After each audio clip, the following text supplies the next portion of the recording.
I'm on my own, broken and alone. I feel the rain crashing down. Hi friends! So today, as you can see by the title of the video, I'm going to be talking about my endometriosis journey, and this is a video that I've wanted to make for a while because when I first was diagnosed, or when I was getting diagnosed, I could not find really any videos of anyone really talking about their journey. I mean, there were a couple. Sorry, my dog wants to play fetch right now.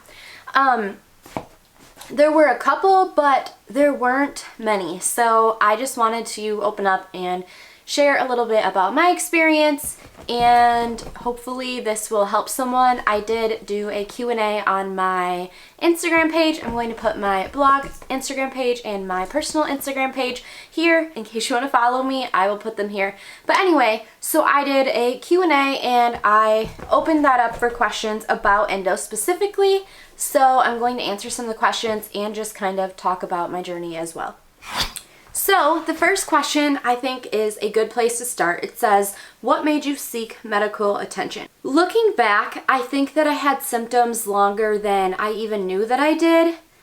I think that it just took a while for doctors to figure out what was going on because every case of endo is so different, and mine specifically was attacking parts of the body that is not very common for it to attack. I mean, it's common, but not as common as other places. So what made you seek medical attention? In 2014, I went into the hospital for really bad stomach pains. Now I know what it is, but at the time I didn't know. It was right here in the left, like top of my stomach right here.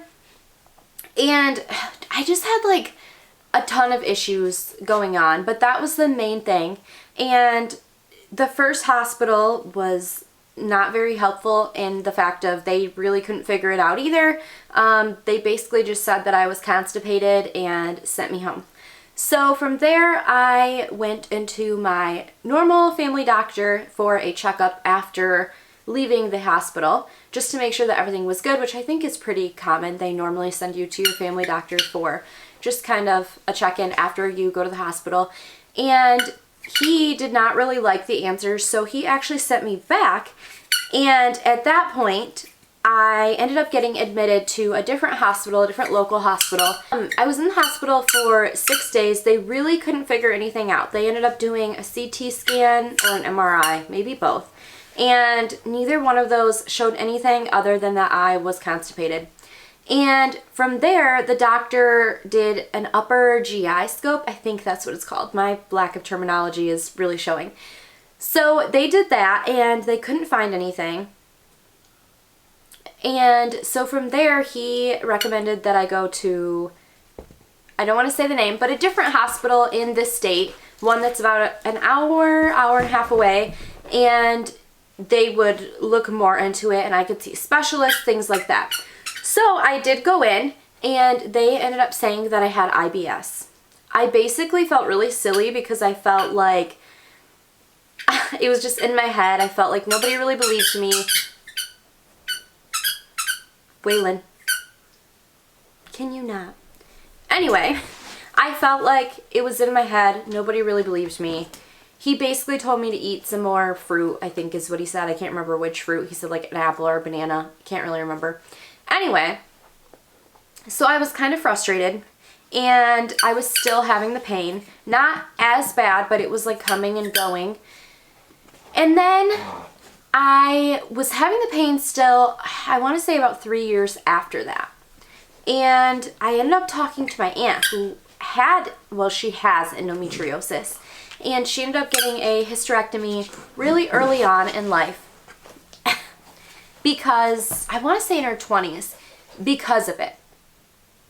And I was telling her about my symptoms and I asked, did you have any of these symptoms? Because I was trying to figure out what it could be. And she said that she did.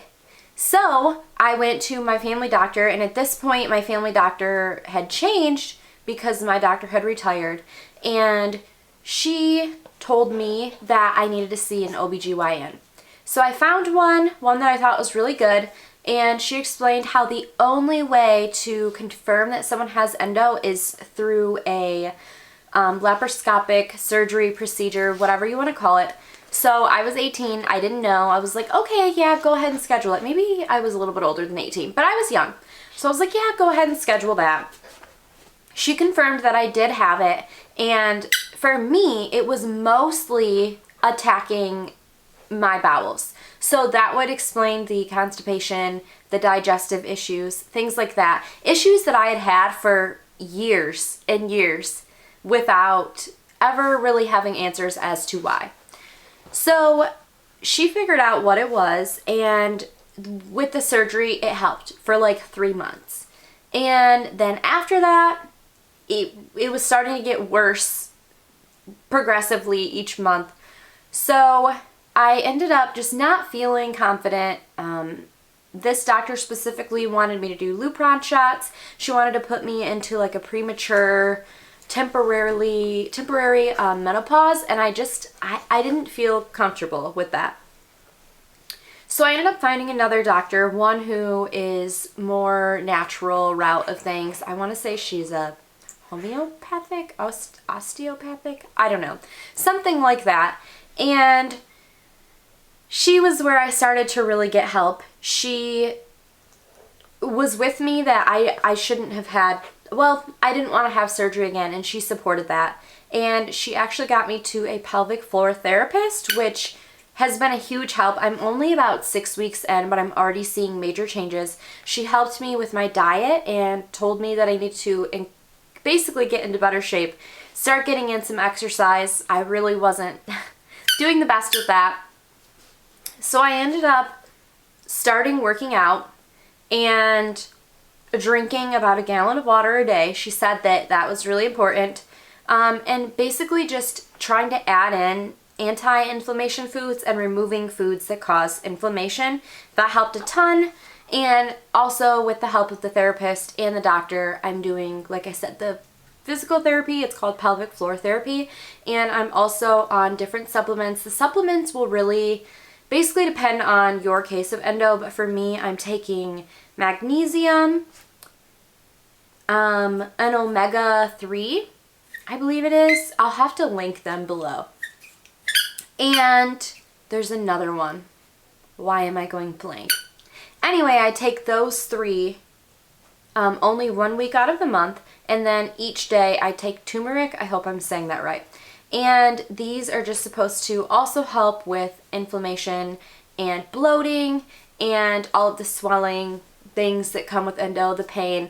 And so what they explained to me was this left side stomach pain that I'm getting is where your bowels start to curve, and probably a little TMI, but basically everything is getting stuck there, or it was getting stuck there because of all of the endo. Sorry, that one took me a really long time to answer, but it was a good way to lead into explaining how I found out that I had endo. So someone said, what medications do you take? I don't take any at this point, and I know that some people are okay with taking medicine. I know that sometimes you have to do what you have to do.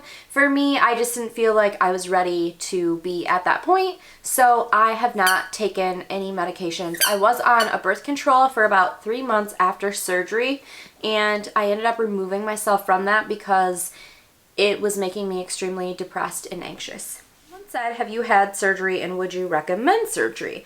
And honestly, this is hard to say because it really just depends on the person. I am going to try my very best to do everything that I can to not have to have surgery again. I guess that I am glad that I had it in a way, because I am 100% sure now that I do have endo, but at the same time, I think that it was kind of a band-aid. It really didn't fix anything. It basically just confirmed that I had endo and then fixed everything for about 3 months. What natural things do you do? I did talk about this. I can explain a little bit more into my therapy.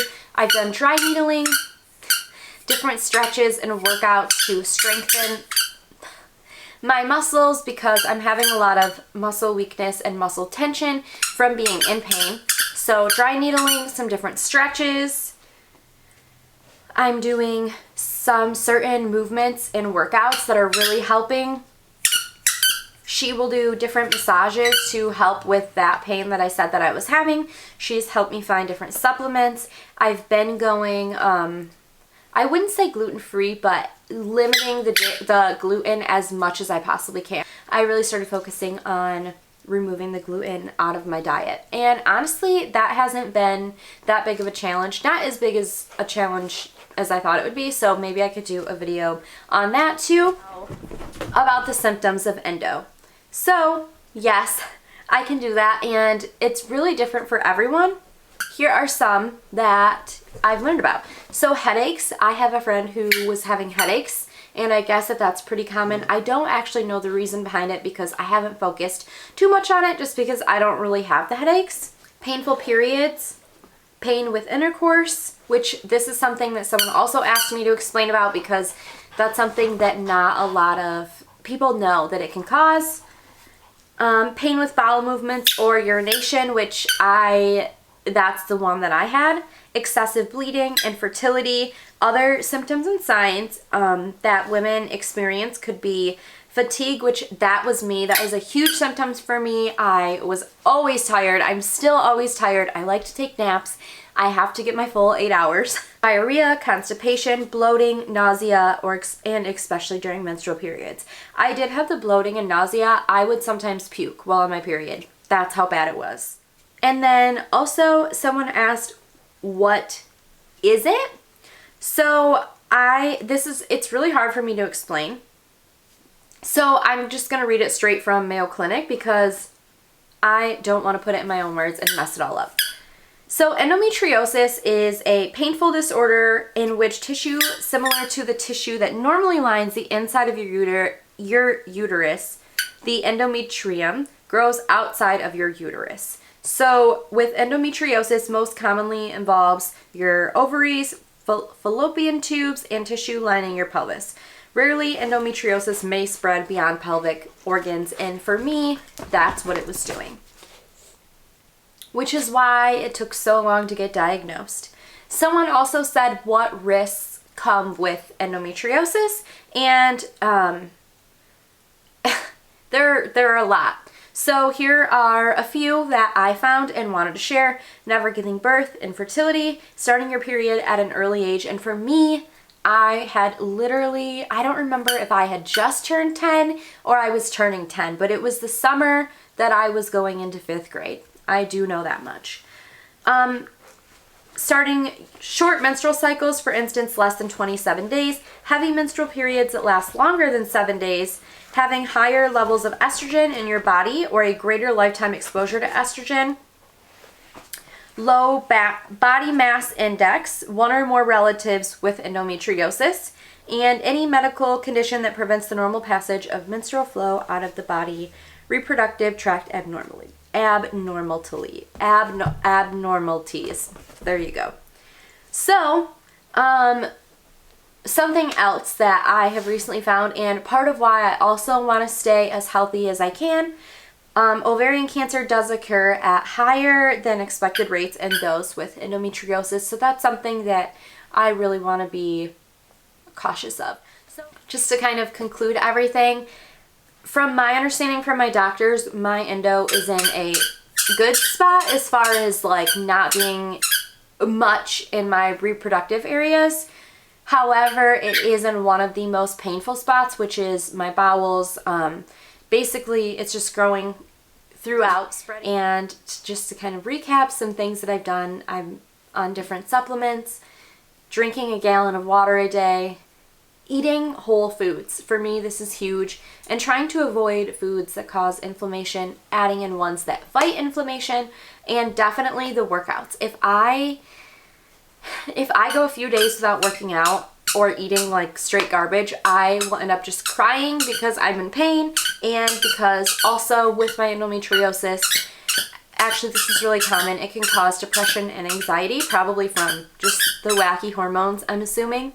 And for me, that's definitely true, which I had a hard time for a long time even admitting, because I felt that I had all these great things in life. I had a great husband, we have a home to live in and food to eat and cars to drive, and we were really happy, but still I was having a lot of anxiety and depression, and I did battle with that a lot, but I will say that since doing these things naturally, I have seen a lot of that, 99.9% of that go away, which has been awesome.